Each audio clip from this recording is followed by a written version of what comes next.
From Eyewitness News, this is Newsmakers. It's never a dull moment in Providence politics. From the mayor's State of the City being drowned out by angry teachers to the chairman of the city Democratic Party being forced to step down after his Facebook post compared two city council members to characters in The Godfather. Plus, city finances are improving, but still on thin ice. Our guest this week on Newsmakers, Providence City Council President David Salvatore. Welcome to Newsmakers. I'm Tim White. Joining me this week, Ted Nisi is off. We have WPRI.com reporter Dan McGowan. He's our Providence and Education beat reporter. Providence City Council President David Salvatore, welcome to the program. It's good to have you. It's good to be here. Thank you for having me. So as we talked about at the top of the show, the mayor gave or attempted to give his State of the City address recently. I'm wondering, what's your state of the city? What is the current health and outlook for the city of Providence? The mayor and I have had ongoing discussions about the state of the city throughout the last 7 years. Some very difficult decisions have had to be made around the city's finances, both short-term and long-term. We made some systemic changes to the pension system in 2012 and 2013. So a lot of the changes that we made during my first term on the city council that came to fruition have had a major impact on where the city's finances are today. Our structural deficit is now eliminated. We have a very small rainy day fund, which is very important for borrowing purposes. So when we want to improve roads and parks and recreation centers and school building infrastructure, that's important for bond rating agencies when we go out and borrow money for these city services. So I think on the short term, we're where we want to be. On the long term, that's where some of the challenges lie. All right, so what keeps you up at night then? The pension system. The pension system for a couple of reasons. One, retirement security for our employees and our retirees. I think we're going to have to revisit this issue.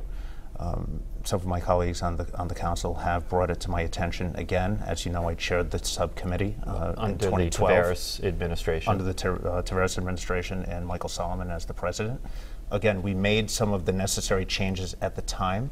But it's going to be important to look at the pension system. That's a $1 billion unfunded liability. It's only 26% funded. Why don't we talk about the pension system now, since you brought it up? You say you're going to revisit it. What does that mean? Is it, when you looked at it under the Tavares administration, is really the primary solution to handle the pension system the retiree end? Is that where you're going to have to focus now? Because that is the majority of the spending with the pension system. Yeah, the legacy cost related to our pension system, and the reason why it's 26% funded is because of some of the generous benefits that were granted, coupled with not adequately funding the system for so many years. So I think those two variables alone got us to this point today, and we're going to have to take a long, hard look at it. Would you be open to cutting retiree benefits? Without fully examining the issue again, I'm not going to make commitments today, but I am committed to looking at the system again as a whole and making the necessary changes so that there is retirement security for our retirees. You looked at this back in 2012. You guys got some real reform done. Was widely praised by lots of people, but you're still saying you've got a problem today. You knew then that retirees were really the major issue here. We know that today. So why wouldn't you say that that's clearly something that needs to be looked at? No, I agree with you. It does need to be looked at. So why wouldn't you say you're open to making changes, I suppose, then? I'm not going to sit here and give you specific changes that we would make.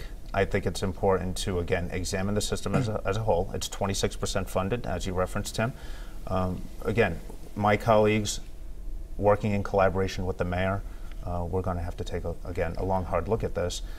And I know there has been some conversation around water related to this long-term So our viewers understand, you're talking about the Water Supply Board. Yes. The mayor has talked about, by closing the unfunded liability gap, selling the Providence Water Supply Board and privatizing it. Now, critics say that might just spike up the water rates, and there are questions about whether or not the city legally can sell it. Let's just put that off to the side for a second, the legal question, okay?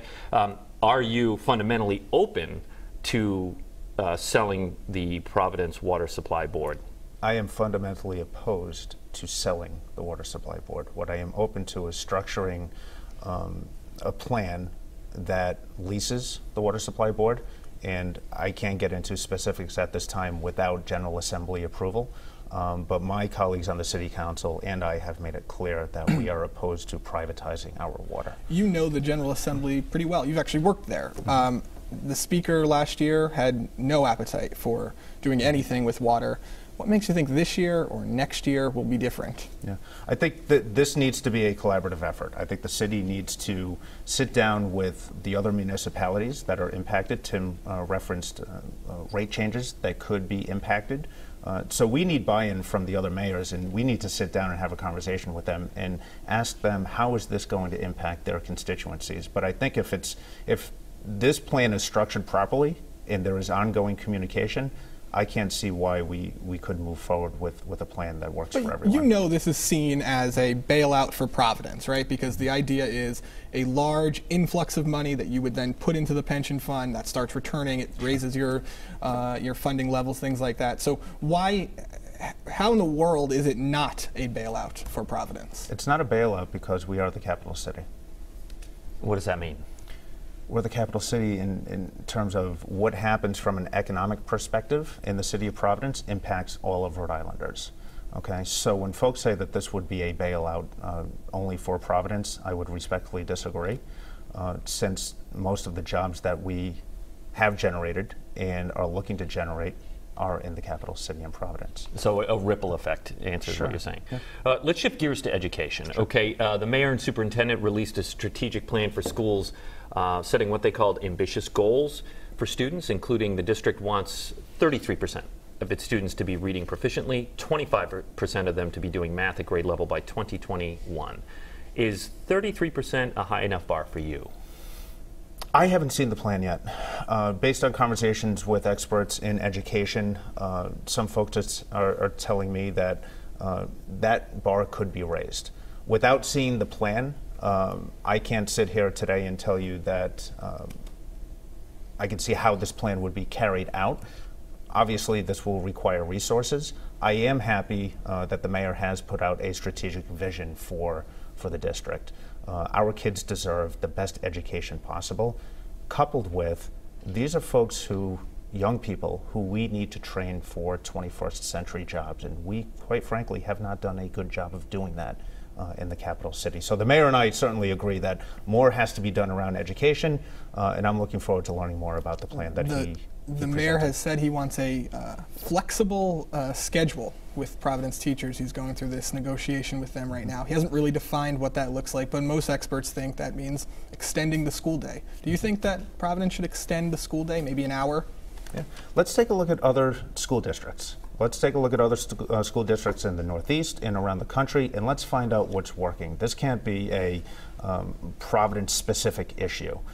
If that means extending the school day 1 hour so that results are in the best interest of our students, let's take a look at it. But I can't, again, imagine that these issues only impact Providence, Rhode Island. I have a personal education question for you. Sure. A lot of people may not know, but you have a baby on the way, and congratulations to you on that. You told me before the show your wife's due in April. When he or she is old enough to go to school, to attend school, will you be sending them to Providence Public Schools? It is my hope that we do send our child to a public school.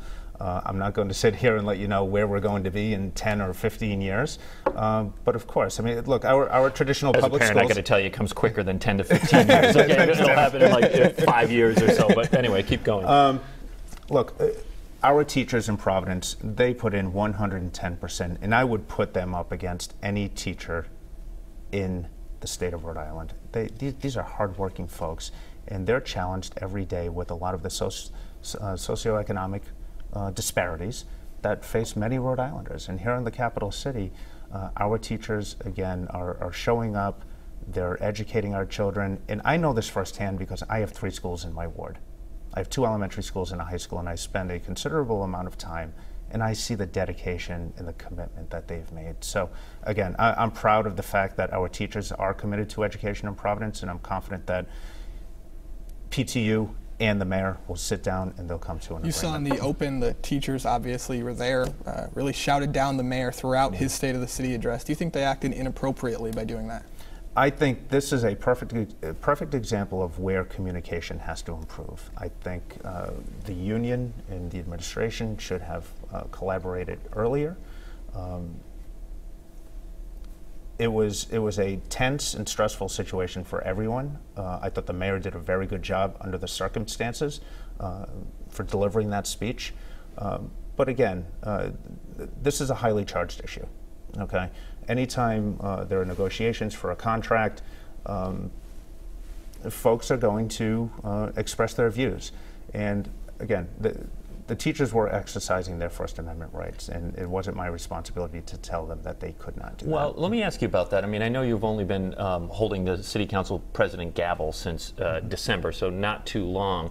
But I was wondering if you had done enough to control the chamber in that moment. Could you have, looking back, and everything is a learning moment, and, Sure. and you're fairly new up there, Sure. you didn't have control of the chamber. Could you have done more? Could you have stop the proceedings until maybe police could get it under control so the mayor could deliver his State of the City address, or do you feel like that wasn't your role? So I did make 2 attempts to professionally ask them to stop shouting down the mayor, if you will. But it is not my responsibility to tell folks that they cannot exercise their First Amendment right. If police officers were to remove people from the council chambers, I think that would have set a precedent moving forward, and it would have sent a message that folks are not welcome in City Hall and that they would not be able to exercise that right. Let's stay on schools for just one more question. The superintendent, Chris Marr, basically always describes every year, he says that his costs grow $6 to $8 million almost every year. State funding is starting to level out. Providence generally level funds the district. Do you think Providence needs to spend more on education? I think we need to take a look at our budget from a long-term perspective, and we owe it to our children to invest taxpayer dollars in education. So yes, I agree with you that we as a city, we need to do more in providing resources to the district. But keep in mind, we still have fiscal challenges ahead, especially on the school side, as you know, Dan. So the Special Committee on School Department Oversight will be looking at this matter. And again, I'm looking forward to working with the school district to, one, examine what their needs are, and if there is room in the budget to increase that funding, we would be open to do so. Council President, I have to go to a commercial pretty soon, but one last question before we do. Look, it's a really tense time right now. We've had another mass shooting, this one down at a school in Florida. 5 of the 6 deadliest mass shootings in recent years were at the hands of someone armed with an AR-15. They're legal to purchase, they are legal to own since the assault rifle ban was lifted in 2004. The state has been able to ban them so far. They're going to revisit it. Have you considered pulling in New York City and banning assault rifles through a city ordinance? We cannot. Okay, tell me why. We cannot, because under state law, municipalities cannot regulate firearms in the state of Rhode Island. So you'd need General Assembly approval. Yes. Is it worth it to you to seek that Yes, it is. up at the State House? Yes, it is. There is nothing left to say. There's Okay. nothing left to say. We need to now put words into action. It is unacceptable for another tragedy in this country to take place due to firearms, illegal firearms, mind you. But again, this was a legal firearm, so that's the difference here. Just to, how did this individual gain access to the it's firearm? early. We're taping this on a Friday, but Yeah. the indications are he purchased it when he was 18 years old in Florida. You can do that. So Okay. in that situation, Fair it was enough. illegal. So my Fair enough. question is, you know, again, is examining the assault rifle ban, and it sounds to me like that's something that you would be Absolutely. open to. Okay. Our guest this week is David Salvatore. He is the Providence City Council President. Stay with us. You're watching Newsmakers. Welcome back to Newsmakers. I'm Tim White. Joining me to my left, filling in for Ted Nesi, is WPRI.com reporter Dan McGowan. Our guest this week is Providence City Council President David Salvatore. Dan. Mr. President, over the last 2 weeks, there's been this sort of kerfuffle between the Providence Democrats and the governor, but specifically, Patrick Ward, the chairman of the Providence Democratic City Committee, was kind of forced to resign after he acknowledged that he posted a inappropriate or derogatory meme that referenced you and compared you and a colleague to the Godfather. That was all happening while you were in the running for council president, when you were putting together your votes. I was aware of that at the time. I believe you were aware when that meme came out. Why did it take so long to address it when you could have done it in December? Yeah, that was an emotional time for a lot of folks on the council. We were going through a transitional change in leadership, if you will, on the council. So I thought it was inappropriate for me to bring it up during that time, given the circumstances and the fact that the spouse of Mr. Ward happens to be a city council member and a colleague who I have the utmost respect for. That's Councilwoman Matos. Councilwoman Matos. So bringing that up during that emotional, highly charged time, I thought was inappropriate. It was brought to my attention, or it was revisited several weeks ago by one of my colleagues on the council, Councilman Narducci, and I expressed my concern over that sort of behavior since my election or ascension to the presidency was really more about creating an inclusive, intentional, and a transparent city council. So there was some frustration amongst the members about, what should we do moving forward? And Councilman Narducci said, I need to make a statement about this, and he had my support. Unrelated to that meme, but keeping with this Sure. Democratic City Committee, there is an agreement that the committee entered into with Governor Raimondo's reelection campaign. Do you think that she should release a copy of the agreement for the public? I haven't seen a copy of the agreement. I don't know who attended the meeting and what vote took place. Yeah, but look, the whole thing feels weird to a lot of people, as Dan calls it, a kerfuffle, I suppose. But it is, this agreement between the governor and the city Democratic Committee. They're going to help her out, and at the same time, Patrick Ward, who we just talked about, got a job with the state, and people don't get it, but it just feels weird. Yeah. Should they release the agreement? So, based on the governor's public comments, they don't want to release the agreement, nor do they have to, based on opposition research. Obviously, I would like to know what is in the agreement if it's going to impact some of my colleagues on the council. That's something that I would like to be aware of. Are you going to ask to see it? At some point, I will. Okay. And if you look at it and go, no, this is not going to violate any sort of secret squirrel campaign stuff, are you going to call for its release so the public can also take a look at it and understand what happened? Sure, I'll have that conversation with my colleagues and members of the Democratic City Committee.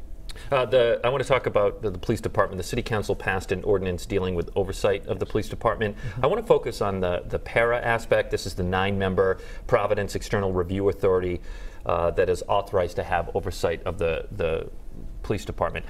One of my questions, under the ordinance, para can run an investigation at the same time the internal affairs that the police department can.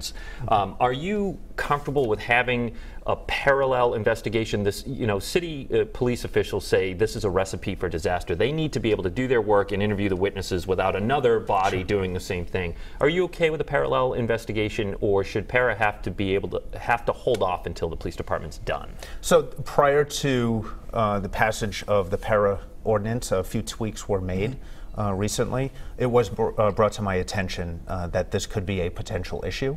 The board, which has not been enacted yet, we're still in the process of interviewing candidates, they will be ultimately responsible for making that regulatory decision.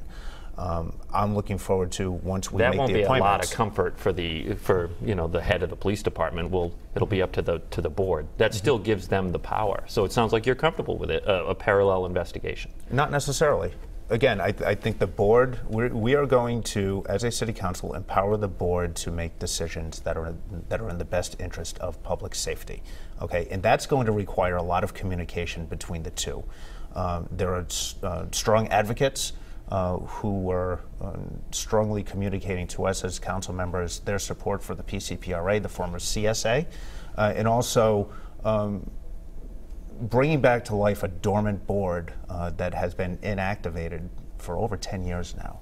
Okay, so first and foremost, that's what we need to work on, bringing the two together, sitting them at the table and saying, look, moving forward, we need to collaboratively address some of the the conflicts between the two. Secondly, we're going to empower the board to make these decisions. And if that requires an ordinance to be passed by the city council, then we'll certainly visit it. But the purpose of this oversight board was to empower 9 members to make decisions that are in the best interest of public safety. And I'm confident, by the way, that we're going to get to a place where everyone feels comfortable with this process. Going back to the broader Providence Community Police Relations Act, there was a small spike in some violence, some shootings in January, including pretty high-profile one at the Providence Place Mall parking lot. The president of the union has said that he believes that the PCPRA has some sort of effect or has adversely affected the police department. Do you agree with him? I don't. And I made a public statement after those comments were made. I think it's irresponsible to suggest that the passage of an ordinance, a board that has not been activated, to suggest that these two issues have spiked violence in the city is just, again, I'll use the word absurd. And I have spoken with both active and retired police officers, and they agree that there is no evidence to suggest that any spike in violence is attributed to this issue. So some of the violence is coming from some problem nightclubs, and you have the city licensing board will take punitive action. They'll shut down these nightclubs, and then the State Department of Business and Regulation will come around and overturn those decisions. And I know it's probably easy to point a finger at the state and go, you know, they're overturning these decisions that we're making, and it's very frustrating. I'm guessing you are frustrated by that. But the DBR is acting as an appellate court, as it's sort of in a way. Should the city maybe be looking in the mirror a little bit here and go, hey, maybe the cases that we're presenting and that then ultimately get appealed to the state really aren't buttoned up as much as they should be? Is the city licensing board being a little sloppy on the cases, and that's why they're being overturned? So the city council has studied the issue around the board of licenses now for the last 5 years. Okay, during my first term on the council, our ordinance committee studied this matter. There have been 2 subsequent reports published. I can sit here and tell you with confidence that the city council is no longer studying. We are not going to study board of licenses issues. We have 3 published reports with findings and recommendations. It's now the responsibility of the city council and the administration to work together and adopt the recommendations. So those have not been adopted yet? Some have not. I have reached out to one of my colleagues on the council, and I have asked her to examine the findings and recommendations, and let's put forward a plan to adopt some of these recommendations. Is there one policy that you'd like? What's the number one thing that needs to happen in your view? I think we need to address all of the recommendations. These are reports, by the way, that have been paid for with taxpayer dollars. We have hired consultants to address this problem. So when I look at the board of licenses and some of the problems that we've encountered over the last several years, to Tim's point, I think it's creating a process within the office from an operational perspective, and then training our board members who we appoint so that they are making sound decisions that, 1, are in the economic best interest of the city, but 2, also keep our residents and the patrons of these venues safe. There are other cities and towns, much smaller obviously, that handle licensing through their city or town council. Do you think that potentially that should be an option? The Providence City Council should take this up rather than having an unelected board? Look, the City Council is empowered with enacting ordinances, and then it's the responsibility of these boards and commissions, in this case the Board of Licenses, to enforce the ordinances that we pass and enact. So, passing that authority to the City Council, I don't know if that addresses what some of the root causes of the problems are, but I think moving forward we need to address the issues in the office and again, train our board members so that they are making sound decisions. Create much longer meetings too. So I'm opposed to this. Yeah, I just want to be clear. Glad you're on the record saying that. So we have a little bit less than a minute left in the program. City Council President is certainly nothing to sneeze at, but do you have higher aspirations? Are you considering a run for mayor down the road, maybe in 4 years in 2022? Are you looking at that? So you mentioned earlier, Tim, that my wife and I are expecting our first child. So that, first and foremost, that's my priority. Secondly, I, as an elected official in Providence, as the city council president, I need to focus on what's in front of me at the moment. It's a good idea. I won't rule it out. There you go. It's a good idea to talk to the wife, believe me, Yes. before you make a Thank you. decision. She's the mayor of the household. That's right. She is. City Council President David Salvatore, thank you very much Tim. for joining us on the program. If you missed any of it, it's online, WPRI.com. For Dan McGowan, I'm Tim White. We'll see you next week.